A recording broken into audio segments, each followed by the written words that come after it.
All right. Thank you very much for joining us today. Uh, First regular webinar with Adnan Hendricks, our own Adnan.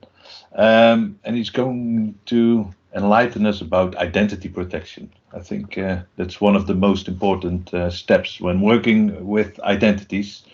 So I think it will be a great session. First of all, thanks for our sponsors. Without our sponsors, we're not able to host events like this, and mainly on-premises events, which we'll be doing hopefully in the near future again. Hopefully, second half of this year. Uh, Follow us on social media, our new social media, new hashtag, and new Twitter name. If you want to know why this happened and you missed last week's webinar, it's posted online on our YouTube channel yesterday. And since a couple of weeks, we have a normal URL we can share, so which is great. But follow us, and we will be able to reach out to you. Upcoming events. I thought I had a couple of events listed. Here they are. In 2 weeks, we will have Kenny Bunting's, and 2 weeks after that, Kenneth will have a session about conditional access. And then the 2nd of March, Thomas Maurer will have a session on Azure Arc. But if you want to join us and tell a story or share your knowledge about a subject, feel free to reach out to us via email or go to Sessionize and submit your session over there. And then maybe you will be one of our next speakers during the Tuesday's webinar.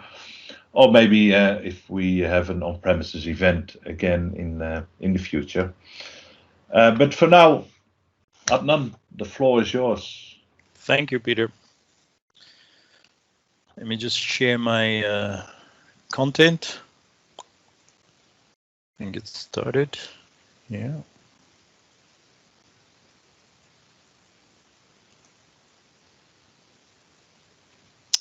Welcome everybody to our first official meetup for this year. Hopefully 2021 is going to be a lot better than 2020. Once again, thank you to our sponsors and our technical partners, especially for your support. I'd like to talk to you guys this afternoon about Azure AD Identity Protection, and hopefully get you to start using it if you haven't been using it already. My name is Adnan Hendricks. Follow me on social media. I'm on Twitter, I'm on Instagram. I haven't been blocked as yet. Now, the session objective for today, for this presentation, is really just to get you guys interested in Azure AD Identity Protection, and also to show you guys how easy it is to implement this security feature. It can really give you a lot of value and show you how your identities are being utilized or compromised within your organization. It's also one of the first steps in enabling zero trust that you can do through the conditional access policies that are based on the risks or detections within identity protection. So we're going to look at what it is, what it does, how it works, and hopefully at the end of this day, you guys will see how Azure AD Identity Protection can keep you guys more secure. So I'd like to think that the rest of the world kind of started working the way people like me, and maybe other people that are also already using the modern workplace, sort of work from everywhere. It's been a major push last year, round about March, pretty much, where our country went into lockdown and everybody had to scramble around. And due to the COVID pandemic, it really accelerated digital transformation for every business all around the world. So I'd like to think all businesses changed and went digital. Everybody had to look at their business models and change literally overnight. A lot of people that weren't into IT security all of a sudden are, it's quite a important thing for them right now, computer security or IT security. And the conventional security that they used to have, it wasn't cutting it anymore. And what we've also seen in the past couple of months and years, and you guys see it every day in the news and bulletins, security bulletins, that breaches are increasing, cost of breaches, regulations to be online. There's also this other switch of, social media. So there's a rapid change of IT and IT utilization, and it's creating a whole new online way of work. So we've seen in the past while that identity is the control plane that we can leverage in this hybrid cloud environment. So we have all these different ecosystems, so with them using the same identity, there's a lot of places where it can get compromised. So it's, in a way, sometimes easier to manage, sometimes difficult to manage, and using identity as a control plane from a perspective on Microsoft and using Azure AD, you can go and make it more secure if you know which controls to implement. And that's why you guys are joining this session. So I've already mentioned identity is pretty much your first step when implementing towards a zero trust security model. And like I said, looking at the COVID pandemic, there's been a lot of big changes. Now, when looking at identity, we always have a authentication, sort of saying who you are, and authorization, what you have access to. Now, a lot of airlines or companies, especially airlines due to the COVID pandemic, they've also started moving towards a zero trust conditional access sort of model. For example, I used to use the example for your passport when you go check in into an airline. That's sort of your authentication. It says who you are, etc. And your ticket is generally your authorization. It says which flight you're allowed to get on. You get your boarding pass. So that is pretty much your authorization. Your boarding pass lets you go through the check-in area and also onto your flight. Now, lately, what airlines have been doing is with the COVID pandemic is that they require a negative COVID test, the 72-hour PCR test, and then they also require a negative rapid test that's within your check-in time, an hour from check-in time. So as you're getting on the plane, they've added all these extra checks, and you could see that zero trust and conditional access is pretty much the same effect.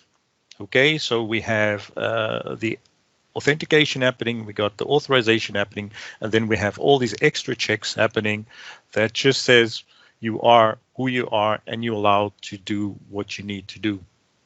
So I always like to use the airline scenario, and specifically now that they've gone through with the extra checks. Now, like I said, the past year we've seen immense increases in Azure Active Directory, or companies and people moving towards Azure Active Directory. I think some of these numbers are even higher now. Since the last time that these stats were made. So you have more than 200,000 Azure AD premium organizations. So that's the premium. We're not even looking at free and basic and all the other things. And more than 345 million active Azure AD monthly users. And if you look at just daily authentication requests, which is 30 billion plus. Now, if you just look at these stats, and even if only 2% of these accounts or organizations or authentications are compromised, you're looking at about 4,000 organizations 6.9 million users compromised and 600 million authentications which would be compromised. And that's just looking at, let's say, 2% of these things are compromised. So immense numbers. If you, I like to use the math. So even if it's a small amount or percentage, and that's why we see that there's quite a big push in security right now.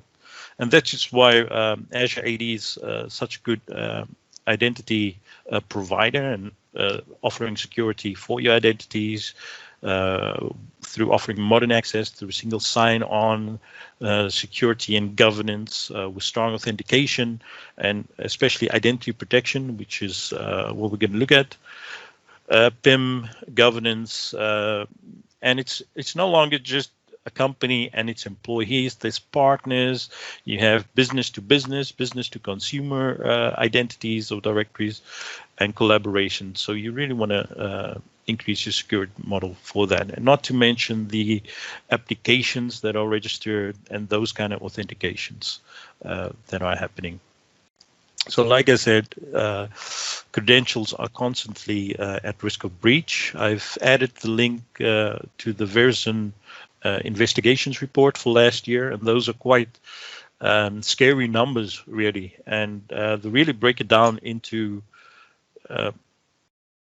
I think it was like 30% of breaches were also internal compromised accounts, you know, where it happened from inside the companies.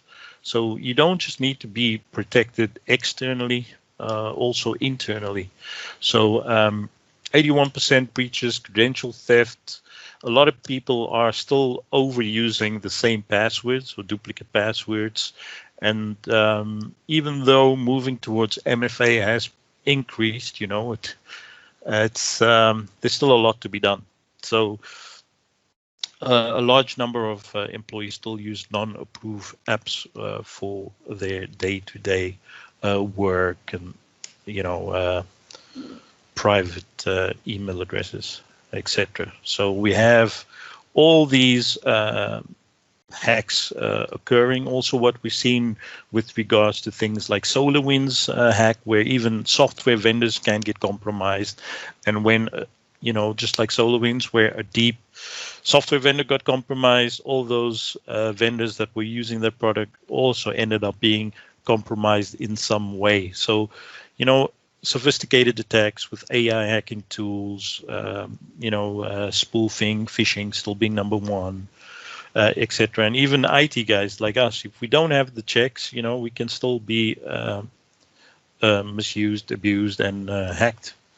So just looking at some of the main threats, and this is the stats from last year, especially during the COVID pandemic, where a big impact was made to through password spray, and they all involved phishing. Remember, people didn't know what Corona was about. People were scared. It was something new. You know, our lives were thrown upside down. So a lot of people ended up inadvertently infecting themselves, their organizations, and quite a lot of accounts and companies were compromised. So large numbers, a lot of sign-ins detected through the intelligent graph that Microsoft uses. So specifically looking at Azure AD Identity Protection now, it basically uses intelligence, so trillions of signals that Microsoft picks up from all kinds of authentications and events happening across the different platforms. It does continuous detection using machine learning, artificial intelligence, and also human expertise in the background, and providing us with actionable insights from all these signals that we can act on. So alerts, we can remediate compromised users, compromised authentications, and automatically remediate the threat as it's happening.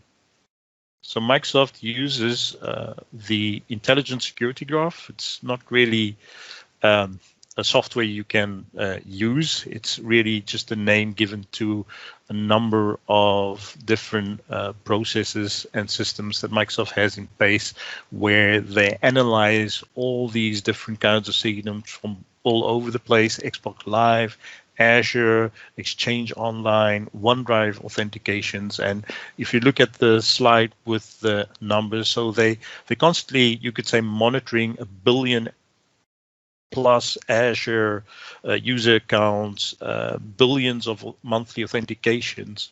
And from all that data, or that large subset of data, they can get a good picture of which threat actors try to compromise valid accounts, companies, and also systems. So by utilizing all this telemetry information, also from Microsoft accounts,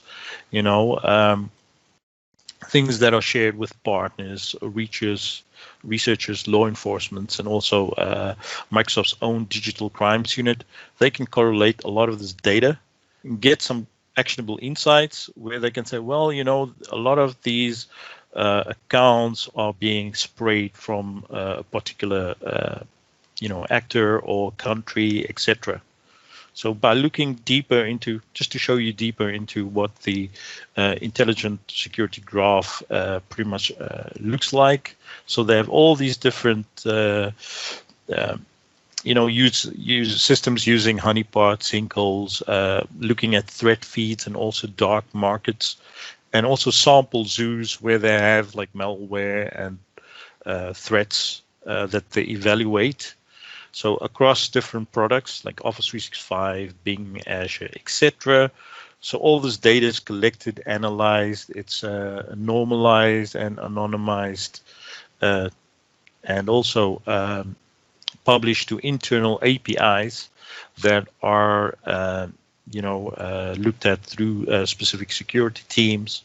So they're getting all those data from things like Azure Security Center, Azure AD, Identity Protection, Microsoft accounts, all the security products, including the normal Office 365, etc., and the service telemetry, and also hunters that are looking at this data.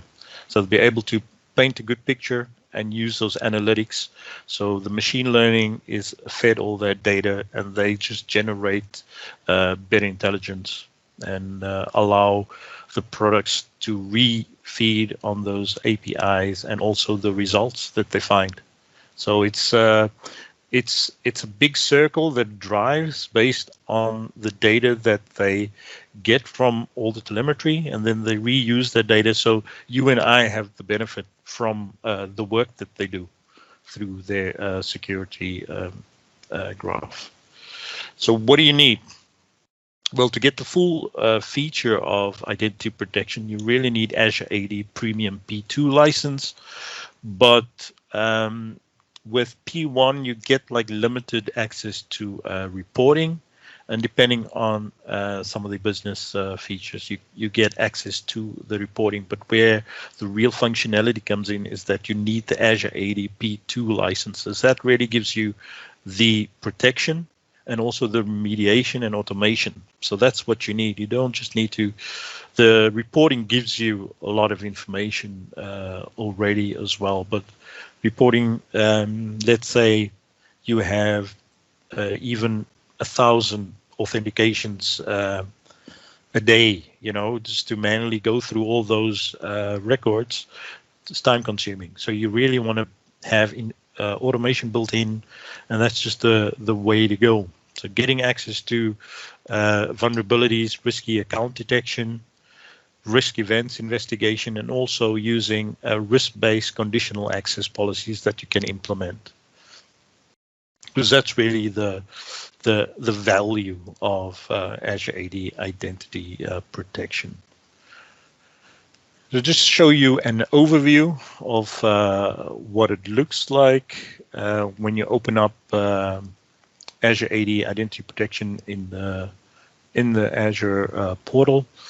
Under Azure AD, you get nice graphs. You can see which users are the number of risky users in your organization, depending on a medium, high, low, the type of sign-ins that have occurred. So quite a lot of information. We'll look at the Azure portal in a second. So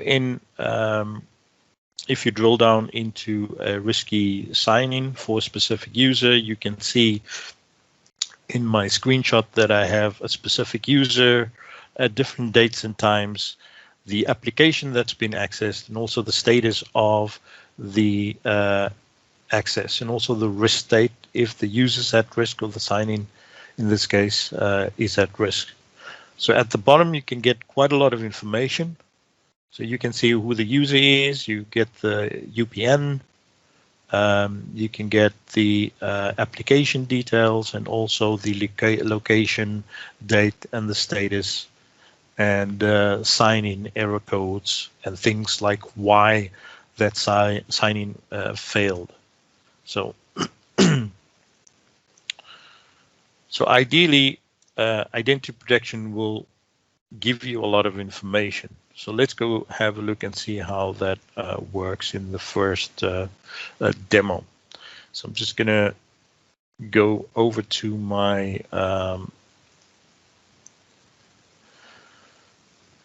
Azure portal. So I'm in the overview of Azure Active Directory. You can see my tenant information, and also I'm licensed for Azure AD Premium P2. So this is one of my demo tenants.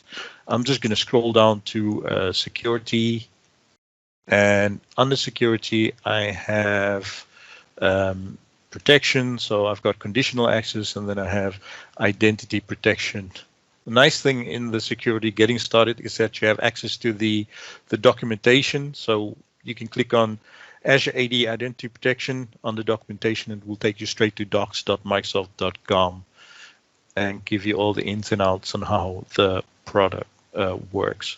So this is my demos tenant overview. I can see that I have a 2 count risky users detected. I've got 1 medium risk user. I've got a number of sign-ins from the past week, and I have a specific identity security score. So straight off, this dashboard gives me good information of the risks that I have. I'm going to zoom into identity secure score, and this is generally what I call security for dummies. So it will give you a specific score based on the number of security controls that you have implemented. So based on the impact, depending on the improvement action that you do implement. So if I just zoom into use limited roles, you can see that it gives me an increase in score, and I can go and implement this. So it gives you information on what you need to do, and you can click on getting started, and it should either take you to the documentation or to the process within Azure AD or Active Directory that you can go and implement to affect and do these improvement actions. So there's quite a long list. For example, turn on risk policies, enable self-service password reset, and based on the user impact, so if it's low or moderate or high, it will give a better impact. I'm just going to close that. And also the cost to implement is low. So something low can be implemented quite quickly. Something high, you can scroll down, might be more complicated to implement. But this is a good first step to go and try and implement as much of these as what you can. And these do have effect on your security posture, and also depending on the type of security standards that you need to adhere to or compliance that's required. They do fall under a lot of the compliance actions as well. So it's definitely worth implementing. So looking at identity protection, it gives me a number of options that I can go and implement. So I can go and apply a user risk policy or sign-in risk policy. And I get a lot of reports. So instead of looking at the dashboard, I can go to report and I can see my users that are impacted, that are at risk. I can also see which sign-ins were caused by those users that are at risk, and specific details on that, and any risk detections that's been made on these. So I can see which ones, what the scenario was, where the source was, the detection, the token that was issued, and also the location, and maybe see just like which user, extra information on there, like the applications, and just further drill down into those records. So I can go and create a user risk policy. So I've already configured this policy where I've specified a specific group. So this is where you can choose either include specific users or everybody and exclude. It's really up to your own idea how you're going to do that. But I'm a I prefer using selecting and including, and just excluding the ones than including per user. So get a good group that you want to apply to this policy, and this is where I can specify the risk that is needed for the policy to be enforced. So I prefer using high. Medium, we can just go and look at the reports and see what happens. But really, the high risk levels is what you want to apply. So I've applied that. And here at controls, we can control what happens when we get a high risk value for user risk. So I've selected block access. And block access, you can enforce or not enforce it and only have the reported, or you can say I don't want to block access, I still want to allow it because I want to provide better user productivity, but I can require password change, etc. Or I can enforce that the user through sign-in risk have MFA, etc. So I can go and enforce the policy. So I'm just going to leave it as is because I've already enforced it. So at sign-in risk, here also same thing. I specify who the policy will apply to. So I've used the group.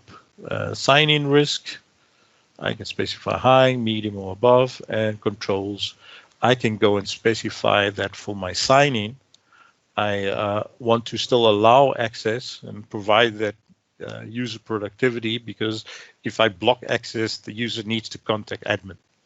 So I can still allow it and just require multi-factor authentication prompt. So an extra check, and the chance that it being the user maybe making a mistake, or maybe as you guys all aware are, sometimes these things do happen. So this is where I always recommend, when you set up these policies, to not enforce it immediately. So don't enforce it, just have it go through so it can just pick up all the high risk events, and also the high user risks, and also the different sign-ins that were picked up as high risk, so that you can go and first evaluate and get a feel from what's happening within your organization before you go and enforce it and just block it. Because of and that's also why it's better to test it with a small group than just to blanket apply it, especially if you're using those break glass accounts, etc. You want to exclude them from these policies, or utilize some other feature for them. So I'm just going to cancel and discard these. So with identity protection, I can also enforce MFA registration through this policy by enabling this. And this should only affect cloud-based Azure MFA. So that's basically the setup of Azure AD Identity Protection. And then for alert notification, I can go and set up specific email addresses. So if there do happen to be high-risk alerts, or send weekly alerts to a global administrator or a security admin, I can do it over here. So that's basically all you need to set it up. And if we look at the user performance, so let's say I want to log in as one of my users that's protected by one of these policies. So I can use this Windows 10 virtual machine. It's running a Tor browser, so it will allow me to have anonymous access to my environment. So I'm just going to try and go to myapps.microsoft.com. So I've enforced a block. So typically, an anonymous browser will kick off a anonymous login, and that's pretty much a high risk. I'm going to use, let me use this one.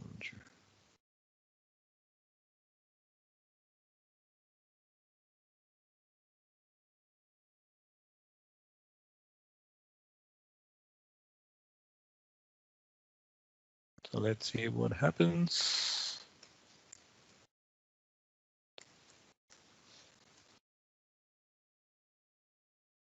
So it's going to try and sign in onto my apps.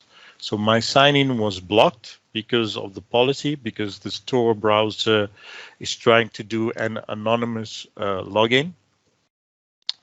And let's go have a look and see what has been picked up. So if I go to identity protection and look at my risky user, if I just refresh,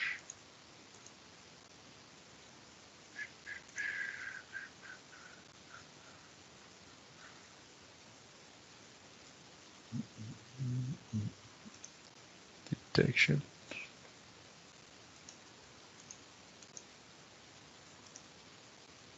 Let's just have a look at the details. Oh, this is where I need to see if that died. While we are waiting for that to pop in, Adnan, I have a question in the chat. It's from Steve, and he actually mentions if off in risk policies, is that similar to the report-only options within conditional access policies, meaning any supposed actions will be logged for review but not acted upon? The alerts that you get, these are just detections. So if these policies, it will either, if I don't enforce a block or a specific action, it will just report on it. Okay, great. Seems like a great answer to that question. So yeah. I hope you have concrete logging again. So please continue. Okay. Well, it gave the right expected behavior, so it's blocked the account, and we can have a look a little later at the alert as it pops in. So I'm just going to continue with the presentation. So that was a quick Azure AD Identity Protection walkthrough.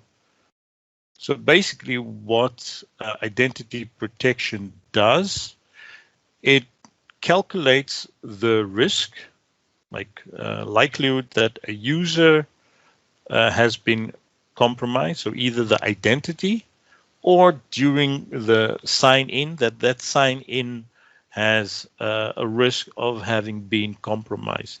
So based on a specific value and also the machine learning, these are the different kinds of detection. So the example that I used was anonymous IP address, activity from anonymous address, because I used the Tor browser.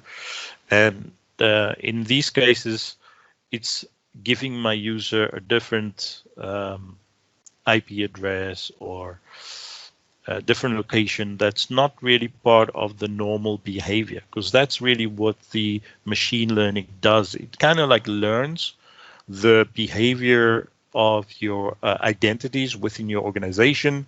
So it will get a feel of, hey, this person is working from a specific location generally, or maybe you want to have it really very specific, where you've enabled trusted locations, so locations that your company works from, or maybe you have C-level executives that will be traveling to a specific location. So for a specific time, you want either exclude them from the specific policy and create a new one that's tied to that location. So those are some of the things that you might be able to do to just ensure that you don't get any false positives. So the intelligence just looks at all the signals, and even things like leak credentials for enterprise accounts, if they've been discovered in on the dark web, for example, or in a specific data dump that the crimes unit has picked up. So looking at all these trends and signals from all these different locations, devices, partners, there's quite a lot of sophisticated threats that can go and compromise all these different authentications. So all the trends that organizations find themselves in protecting their applications, their identities, their companies, they can get all that good visibility and control the environments utilizing Azure AD, because as we know, things like traditional security just won't work. So just looking at the sign-in risk policy again, that you can go and set up and configure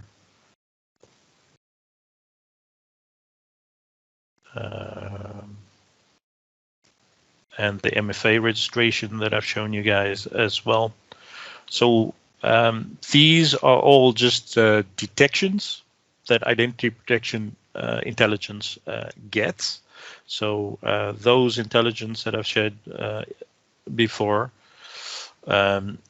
real-time session risk is evaluated, and through Security Graph and also the Graph API, you can tap into those signals, for example, and automate within your environment. So especially now, you know, identity protection is more relevant. So machine learning is constantly updated with the information that it gets through the different telemetry options, and also end-user generated feedback. Experts, researchers, customer support, and human labeler teams label the data, and different threat actors that are also fed into the intelligent Security Graph database. And most of the heuristic-based detections detected from other first parties and partners, etc. So it's better to find harder attacks and also identify things that a human won't pick up. So faster to pick up. So looking at a specific attack pattern like a password spray, for example, where almost 40% of enterprises are constantly being compromised, especially for you guys if you're running virtual machines on Azure with a public RDP, port open. Those things are constantly being, password sprayed, from different threat actors that do port scanning, and they try to, guess a username and a specific password. So how the password spray works, so normally they go through either specific account names and the same guessed passwords or common passwords, and these are similar to some of the dumps that you find all over that also been compromised. So they will just try all the usernames and the passwords that they get. So heuristic detection look at the failures per IP or specific user. Now, if you were to look at your let's say your audit log, for example, for Azure AD, and you manually look at it, you'll see maybe a failure here and there, but the value of the machine learning and the heuristic detection is that it's not just spread across your organization, but hundreds of thousands of other organizations that are using the Microsoft Cloud and also other systems. So that's really that value, the fact that it's so all-encompassing of other events happening in other locations to, keep you secure. So the same thing with the smart password spray detection. So the track behavior of the bad password traffic, or it's a normal sign-in. So if it's a normal sign-in, user's not under attack, there's no alerts. And if the the machine learning detects, looking at the behavior, looking at IP reputation, looking at the user agent reputation, and a lot of other checks. So if it's a positive, it will mark the user as compromised and you get the alert. Or if it's still gone through those checks and it seems good, then it's not the attacker. It may be just the user forgot his password after a weekend or after a vacation, or being offline for a few days, and it still happens to me where I have to retype the password maybe 3 times, and the third time lucky.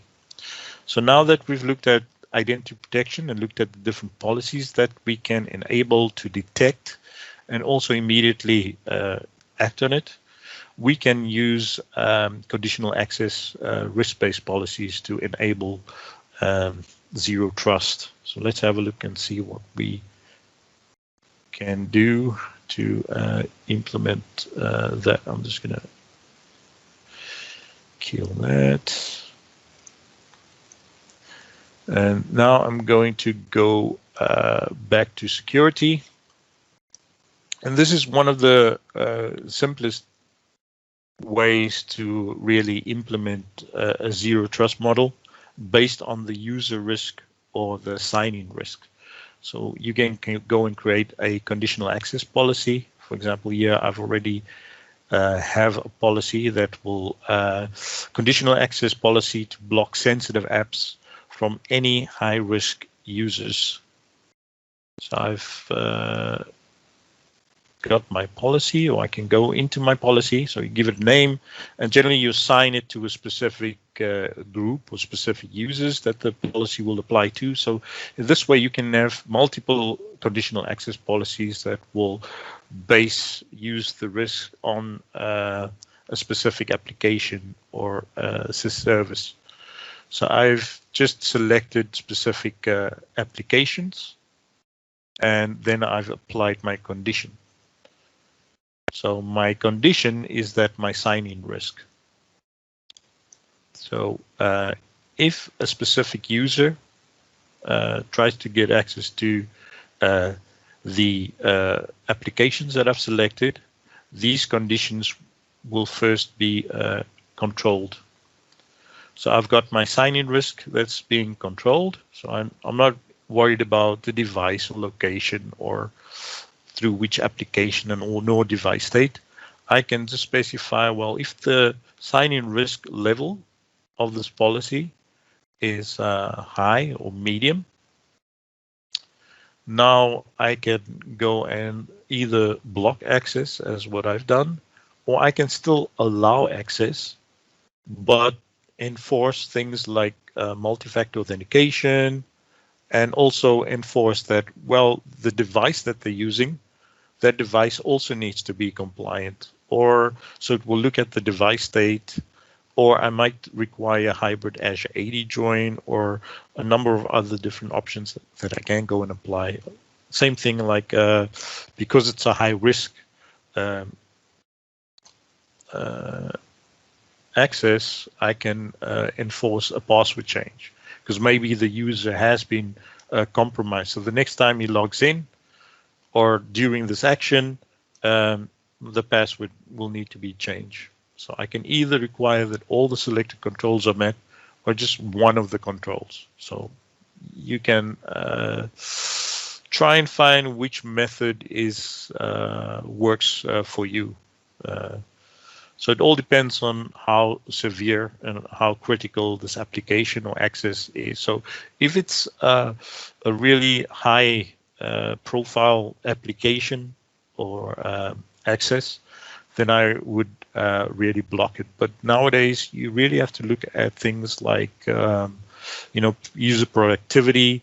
So if you block an end user, for example, so obviously it depends on what kind of work is that person doing. Can that person afford downtime? So a lot of these kind of controls, you first have to, think it through before you just block. So the best thing to do in the beginning before you enforce this policy is just to report on it. So whenever somebody does try to do something and the conditional access goes in effect, it will just report that the conditional access would have been blocked, and that's the scenario. So I'm just going to leave this as is. So with conditional access, and also here things you can go and control, things like named locations, for example. So you probably know that some of the things that you need for conditional access to work is modern authentication. So things like legacy authentication, doesn't work with conditional access. And there's also a way where you can go and check for legacy authentication and also block that through conditional access. So going back to security, so quite often, people ask, what is, we want to block access to a user. So we want to enforce that somebody doesn't log in, because a lot of times you have the users already logged in somewhere, and Azure AD can't really revoke a token from a specific service. So it's really that service that also needs to reject the live or active token. So there's a lot that you can do through PowerShell and scripting to kind of enforce that the token lifetime is cancelled. So depending on your environment, you also want to play around with that. If you're going to decrease the token lifetime to less than an hour, because sometimes you can wait up until, depending on how fresh the token is. But what's new in preview is continuous access evaluation. So if you remove the user access, especially when looking at removing employees or specific accounts, so you want to ensure that the person can't still use email or SharePoint or specific access to a application. So this is the closest that you get to near real-time rejection of the access or the cancellation of that validity of the token. just by enabling continuous access evaluation. So this will continually evaluate if the user access is still valid, and it will go and block access to resources and a specific application. So you really have to go into learn more to get the specifics, because it doesn't work with, it's a preview functionality and feature, and it's really just for Exchange, SharePoint, OneDrive, those sort of things. And it will be rolled out to more applications when general available. So going back to my session.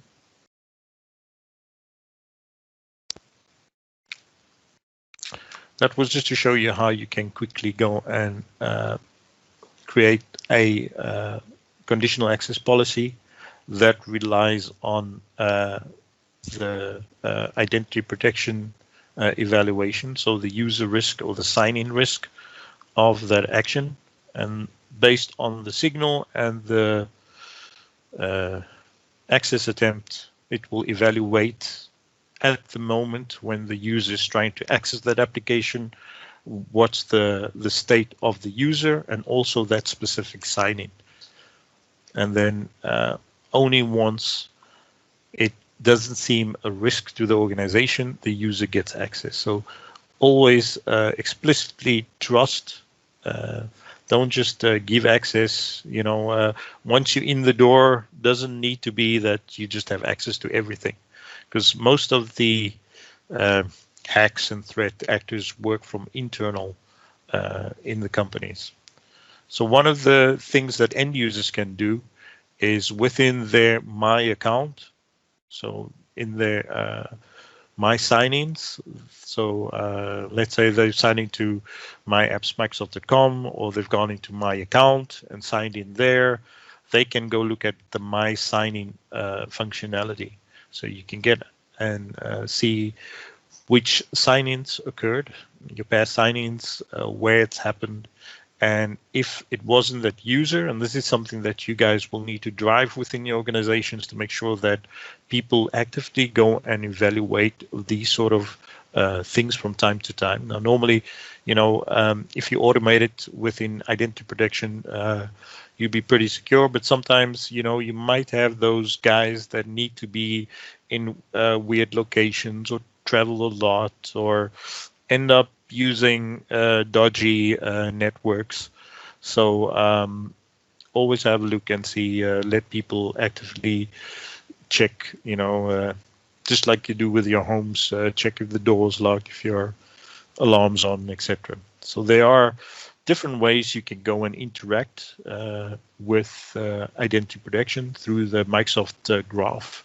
So all these APIs to check for risk detections, to look at the policies or risky users, and the Graph Identity Protection API, you can get the risky users detections, risk history, etc., and just query the graph. These things you can try through the Graph Explorer. If you have identity protection configured, you can just sign in with your account and run these gets or queries. So those are the identity protection, and then you also have the conditional access policies that you can go and query through API, and also automate these sort of things, especially if you developing applications that you want to also look at specific conditional access policies or user risks. And then for mainly troubleshooting and operations, you can use PowerShell. It's still a preview feature on GitHub repo under identity protocols, protection tools. You can go and add this module into your PowerShell and utilize PowerShell to go and evaluate these.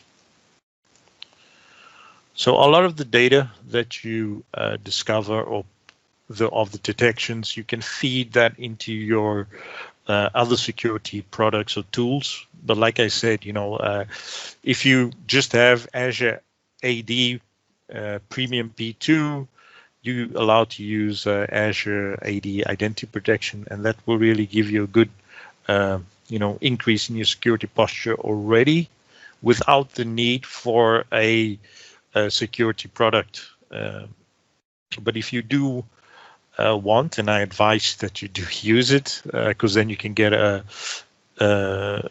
an overview of all your environments within your organization. For example, what's happening on the desktop, what's happening on your server, or internal logins, for example, with Azure Defender identity, and Cloud App Security, Sentinel, etc. So you could look at the entire trend of a threat or attack within your organization. So once again, your security or identity secure score, work on your identity secure score, run through the improvement actions to improve your security posture, and just make your defenses a bit stronger. So that leads me to what's next. So some of the things that you guys can go and do. For example, you should be doing some of these things already. For example, MFA.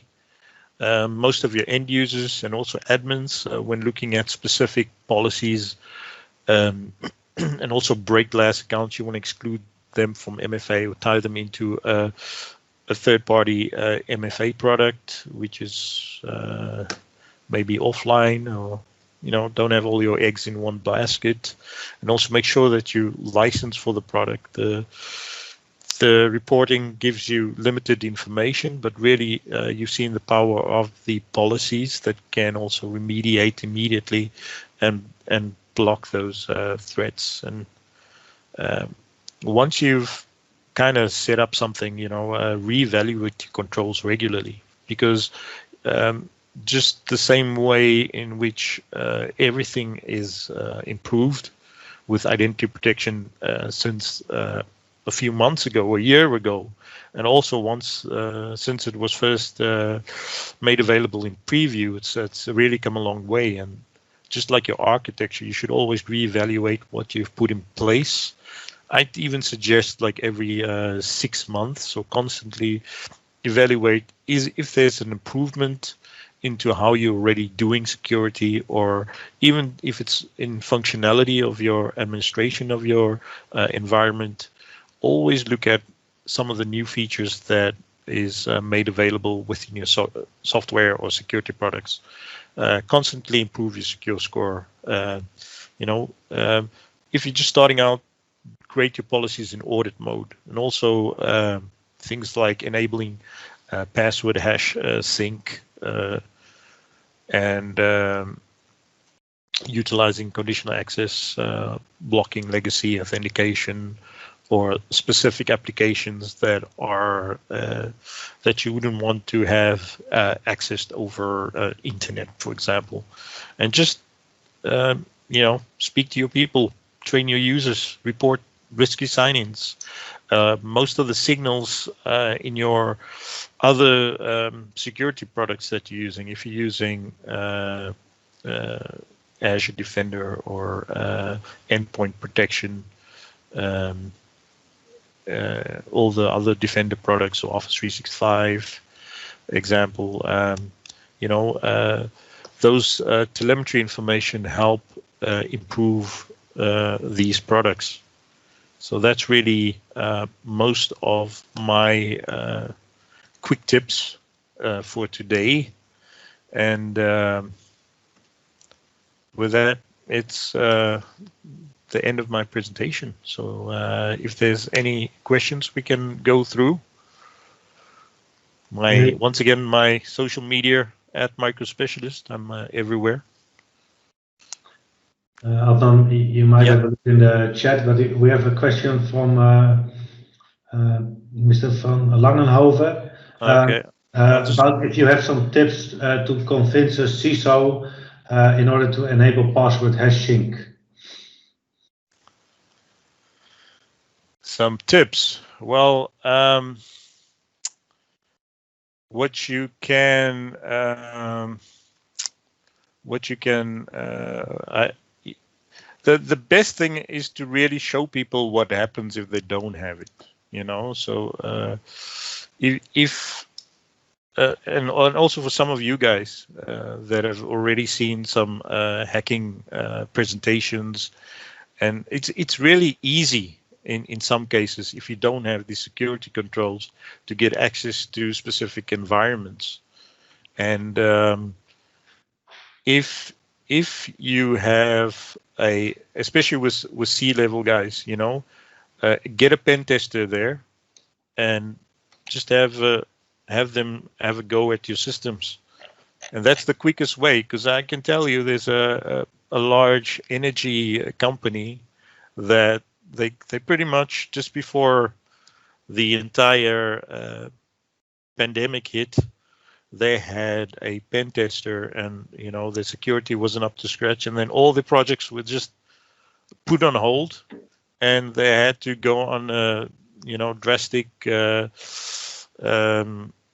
secure admin workstations. They had to implement PORs, so they had to run 3 or 4 security products and get, you know, some of our friends from Scandinavia involved as well, that some of the TruSec guys, to help them out, because the security wasn't up to scratch. So those kind of guys, they don't just listen to what you have to say. You actually have to show them the current status before they listen, because it's all got to do with money quite often. You know, for a lot of you guys, you've seen that over the past years and months, what happened here in the Netherlands, where a large number of guys that were breached ransomware, you know, they ended up paying the money.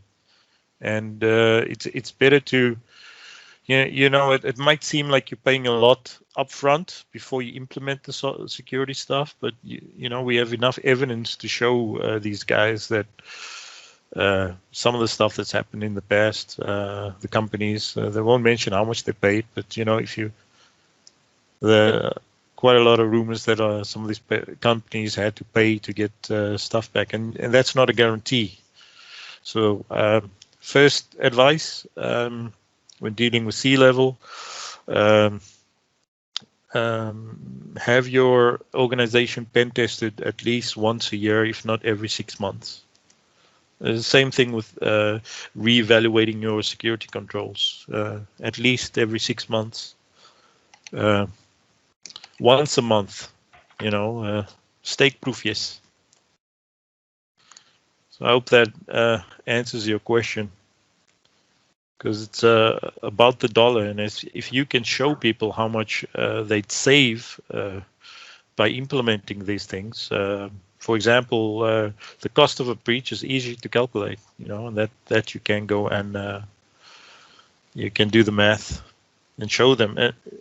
Also, when I showed you the Azure AD, the number of organizations that are using premium, the number of organizations that are, you know, the billions of authentications per day, and the monthly active users, even if it's just a small percentage, like let's say 0.5% or 1%, it's still a large number.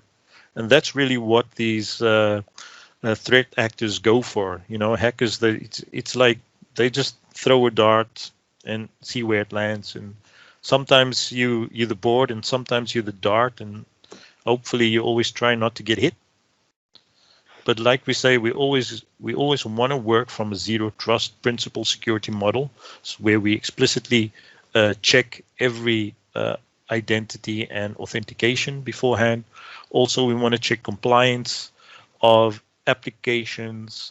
We want to check compliance of devices. And you just want to make sure that everything is as it says that it should be, and also the actions are valid. And that can only happen when you check it at that moment when the action is happening, and that you do through conditional access, zero trust, and just by setting those controls in place, you safe off. Any other questions? I'm opening up the chat to see if there's any other ones. Yeah, and look at the documentation. You know, most of the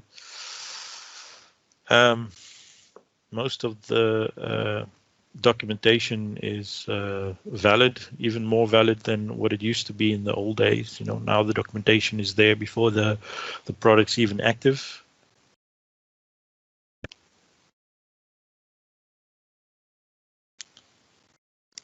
So that's my my advice.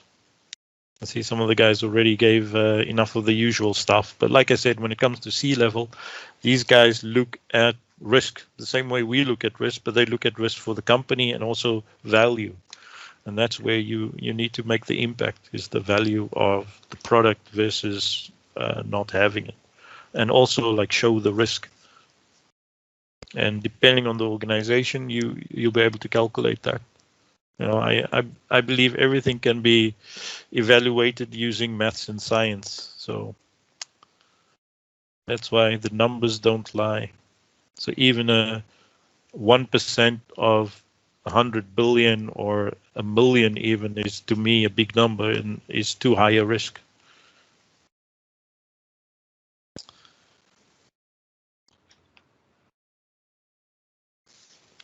So I don't see any new.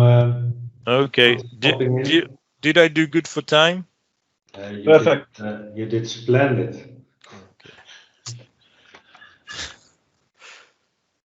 Perfect. So Well, yeah, thank you very much. Thank you for allowing me to share some of my info with everybody.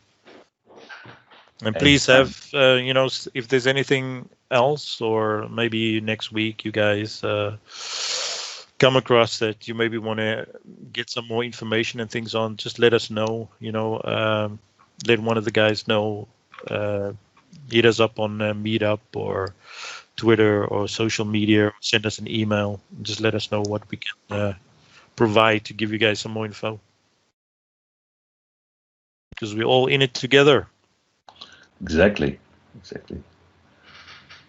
All right. Thanks everybody for joining. Next session is the 2nd of February with Kenny. So make sure to join us then also. And thanks again for our sponsors, and thank you for joining, and hope to see you virtually in 2 weeks. Thanks. Bye. See you guys. Bye-bye.